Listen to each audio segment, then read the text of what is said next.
এত সুন্দর একটা লোকেশনে ফুপু শাশুড়ির বাসা যে সেখানে না গিয়ে পারলাম না।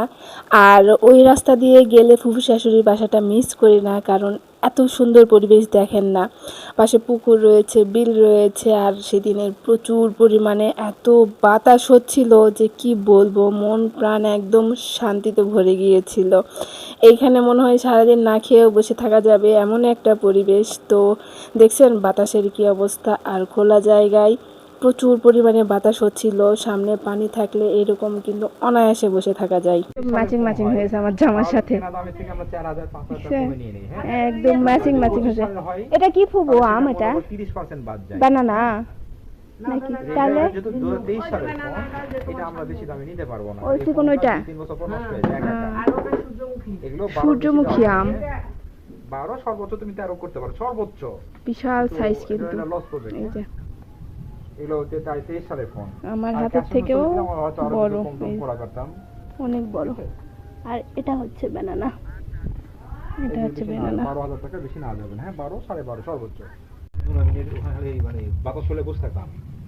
এই যে একদম গাছের টাটকা, কি সুন্দর কালার, মাশাআল্লাহ।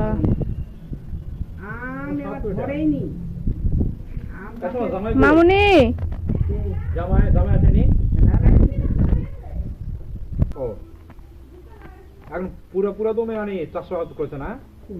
দেখছা কি এগুলা?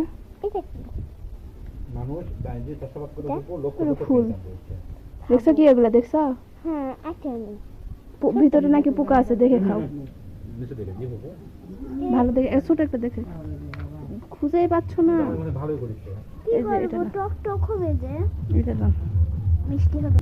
ভাইয়া কি বলছে? একদম গাছের টাটকা টাটকা আম, আর হচ্ছে জামরুল।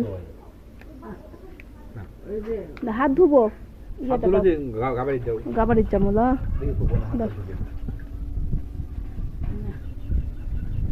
কি যে শান্তি, বাতাস, মাশাআল্লাহ সুবহানাল্লাহ। ধরো আমি তো সবসময় একা, বেশিরভাগ সময় এই দিকেই বসে থাকি। বাতাস থাকলে যে কোনো যে টায়ার জায়গায় হোক বাতাস লাগে, এই জন্য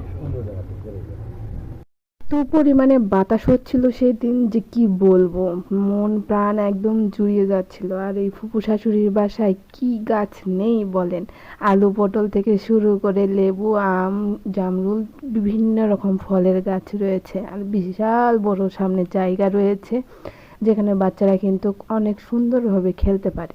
তো বিদায়।